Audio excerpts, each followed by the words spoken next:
महाराष्ट्र शासनाच्या अन्न व प्रशासन विभागाच्या माध्यमातून खरं तर गेले 2 दिवस आपण पाहतोय, महाराष्ट्र नव्हे तर पूर्ण भारत देशामध्ये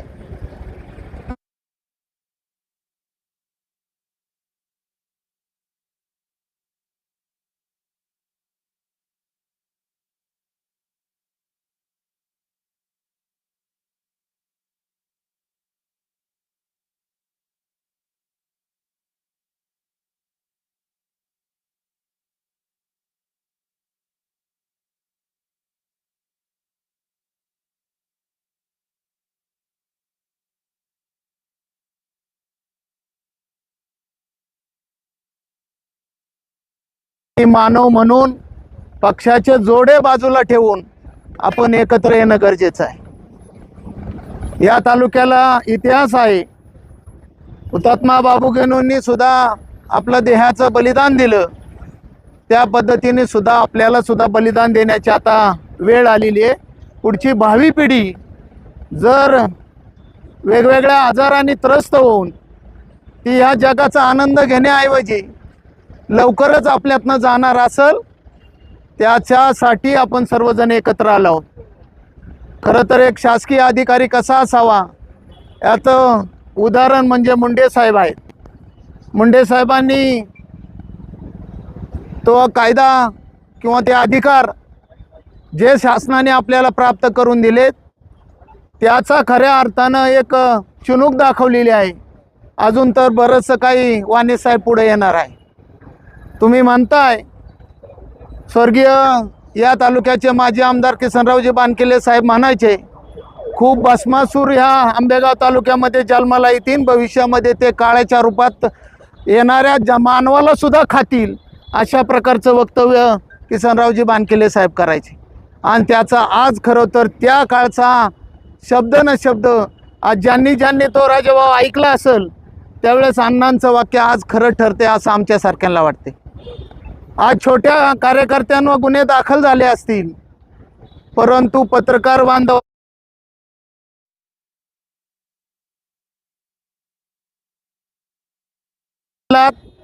कायदेशीर रुपये एखादी बातमी द्यायची असेल तर त्याचा FIR आपल्या हातामध्ये लागतो। हे तुमचं जरी वास्तव खरं असलं तरी पण तुम्ही पण एक आमच्यातलेच मानव आहात।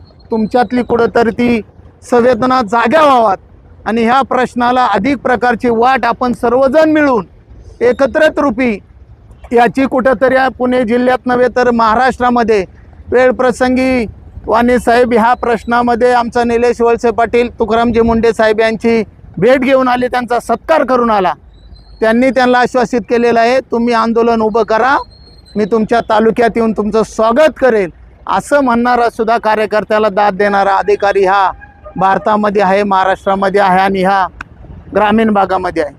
खूप काही चर्चा झाल्या, खूप काही जुन्नरचे आरोपी आहेत, काही आंबेगावचे आरोपी आहेत, 6 जिल्ह्यातले आरोपी आहेत।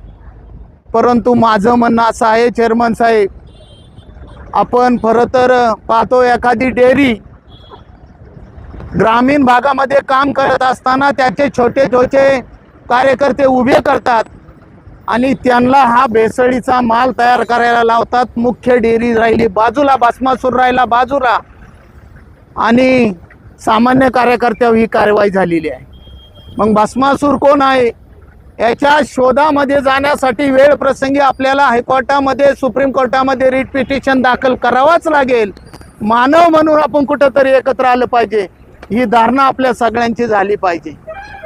आज तुम्ही पाहिलंय भाऊ भावाला जाणायला तयार नाही ह्या प्रकरणामुळे कुटुंबातली माणसं सुद्धा परकी व्हायला लागली।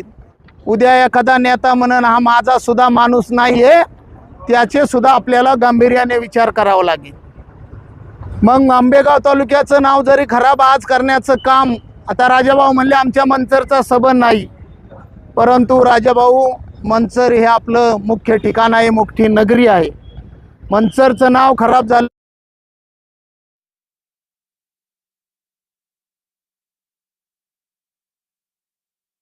काही आपण मिळवलंय, खूप काही आपल्याला करायचंय, अशा वल्गण्या करणारे खूप कार्यकर्ते आपल्याला भेटतील।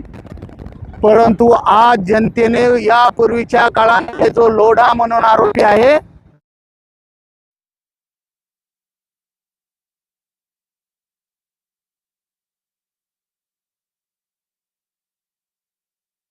ते तर मंत्री होते त्यावेळेस तर ते सगळी पदं भूषवत होते आणि लोढा सारखा एक माणूस येतो आणि आंबेगाव तालुक्यामध्ये भेसळयुक्त दूध निर्माण करतो। त्यावेळेच्या पीआयला नाही तसा त्रास झालेला आहे, आम्ही डोळ्यांनी पाहिलेला आहे मनसरच्या पीआयला राजाभाऊ।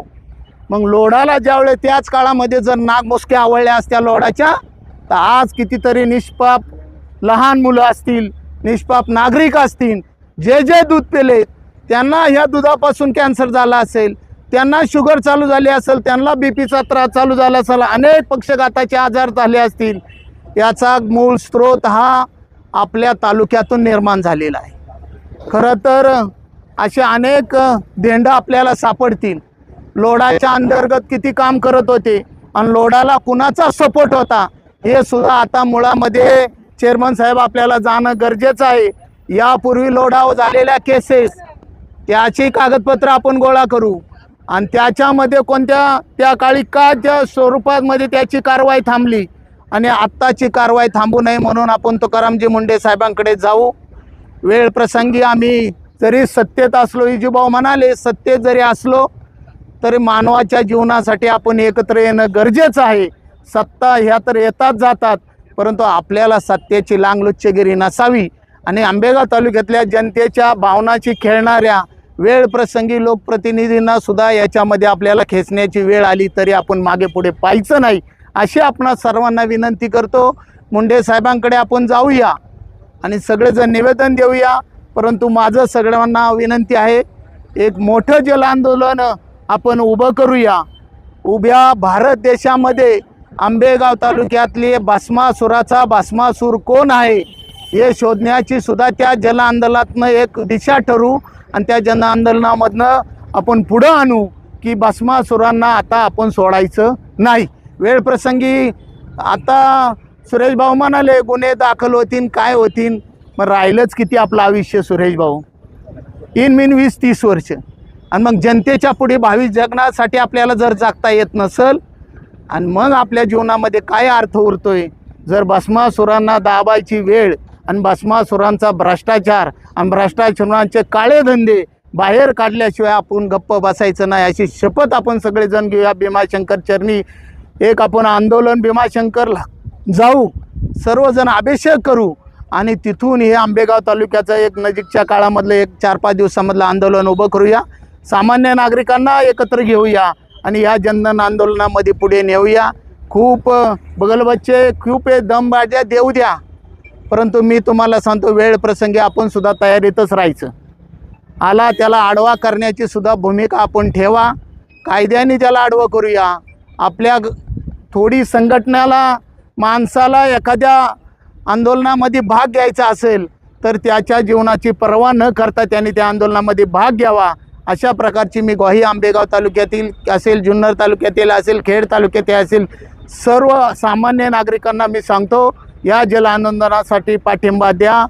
वेळ प्रसंगी आम्ही हा विषय शिंदे साहेबांच्या कानावर सुद्धा घालणार आहोत, कारण का जर अशा तालुक्यामध्ये आम्हाला राहायची मानहानी आमची होत असेल तर तुम्ही सुद्धा याच्यामध्ये तुकाराम मुंडे साहेबांना बळ द्या अशा प्रकारची विनंती आम्ही करूया। आपण सर्वजण आलात थोड्या अवधीमध्ये, हे तर थोडं सुरुवात आहे, परंतु सर्व पत्रकार बांधवांना माझी विनंती आहे, ठीक आहे लोक मांडत असतील, त्यांच्या भावना बोलत असतील। जुन्नर तालुक्यातला पत्रकारसुद्धा एक माणूसच आहे, आपल्या तालुक्यातले पत्रकारसुद्धा माणूसच आहेत, परंतु वेळ प्रसंगी आपल्यासुद्धा वाचा भावना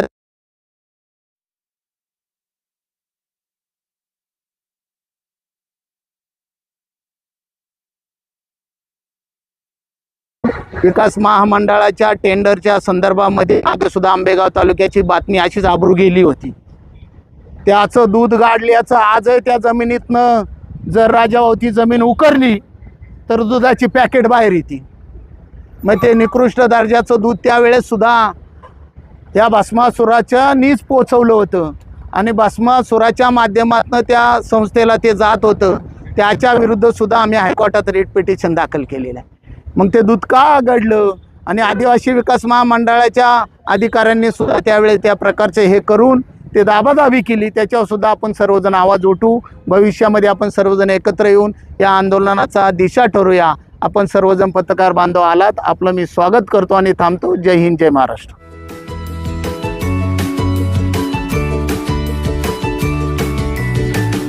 बातम्या शेतीच्या,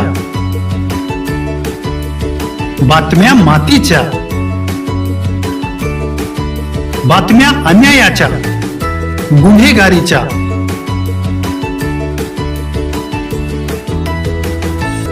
राजकारणाच्या आणि समाजकारणाच्या,